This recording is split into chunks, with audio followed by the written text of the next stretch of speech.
What's up, Undignified? Welcome back. Today, it's a very off-the-cuff video. I just got back from the gym where I was watching this movie, and it had some Christian elements to it, so I was like, dude, I gotta talk about it. So this is Faith in Films, episode 6, I believe. Today we'll be talking about The Swindle, 1955, or in Italian it's called Il Bidone. This was directed by Federico Fellini, who's known as like one of the greatest Italian filmmakers of all time. His films are very like, you know, we have a horrible character and they have a redemption arc kind of thing. So I really like this a lot. I'll give you some details on this. So this film was filmed in France and Italy, and it is in Italian. And I'll just start by, oh yeah, hold on, let me give you the genre. So it's a crime drama. There you go. This is in black and white for the people who want to know that. Off the cuff. So this movie starts off and they're driving, right? It's three dudes and they stop in the middle of the road and they pick up this older guy. He's like, I think he's 48. And he gets in the car and he's like already like upset with them. He's like, you're terrible swindlers, which means thieves. So they work this scam where they go and they know where like treasure is hidden or something in the backyards of people's houses. And they'll go dig up a body or a skeleton. I think it's a fake skeleton. And they'll plant a fake treasure chest with fake money and everything in it. And then they'll say, okay, well, in the will of this person, it says that you have to give us 450,000 lire, which, let me pull that up, 450,000 lire to USD. That's around about $10,000. So you have to give us $10,000. And they'll swindle these people out of $10,000, and in exchange they'll get this treasure chest full of pretty much nothing, right? And so Augusto, he's our main guy in this movie.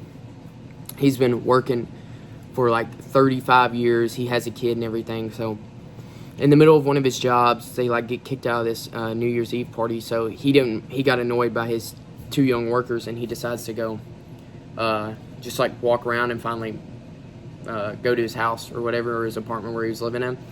And he meets his daughter coming out of the university. And this is a turning point in the movie where it goes from him being the person who's heartless, calculated, let's get this done kind of thing, where the younger guys, they had more heart, and they were like one of them, I think his name's Roberto. Yeah. Sorry, Carlo. Yeah, he works with Roberto and Carlo. Roberto is like the more like, yeah, I'm naturally really evil. And then Carlo is this guy who's got married at 18 and he has attachments, so he struggles in this work, right? So off rip, he tries to get Carlo to get out of the work. He's like, this isn't good work for you. You know, you're going to eventually ruin your marriage because of it. And he originally hired Carlo. So this was like a turning point in the movie where he's like, nah, you're done. You need to get out. And Carlo gets out. And then Roberto, it's like 3 months pass, and he goes to this bar he goes to, right, where he orders whatever beer he drinks. And Roberto, he's asking about Roberto and Carlo, and one of the guys says, oh, Carlo moved to Milan, where he, you know, is doing well for himself, but he's not swindling anymore. And then Roberto, they say that he comes in the bar every so often, so he's still swindling. Anyway, near the end of this movie, they do the next job where they come in as Catholic priest, right? And they go into this person's home, and they realize that he has a paralyzed daughter, right?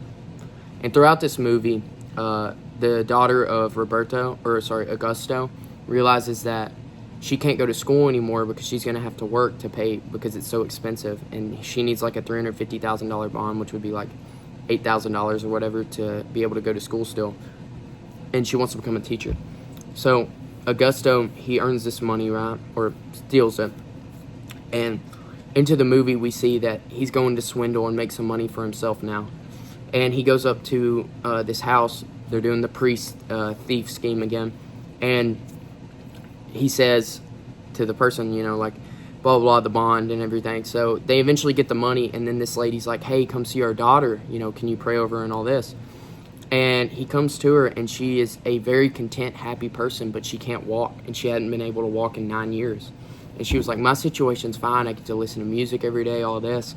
And he starts to like feel in his heart like how sad he is for her, because he's thinking of his own daughter, right? So he ends up giving the money back. And when they go to the drop side or whatever, where they split the money later on, he tells them that he gave the money back, and they get mad at him and they start beating him up and everything.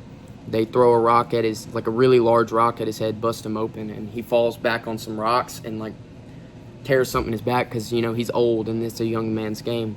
So he ends up staying there for 2 days, right? And the whole time he's just worried about getting back to his daughter so he can give her the bond to go to school. And, you know, he's saying, I'm a changed man, I'm a changed man. So if that doesn't tell you anything, nowadays, you know, we think we can live in our sin for so long, and then there's going to be no consequences when we get in a relationship with Christ. If you don't want consequences, change now. You know, God's calling us to change, and you know, just like Augusto, we need to change so we can be better for our family, we can be better people, and we don't have to live with the guilt of what we've done. So this 1955 movie, I think this is the oldest one we've done on Faith and Films, and I gave it a 4.5 star. I definitely recommend this one. This is a great movie. Until next time, I'll see you undignified.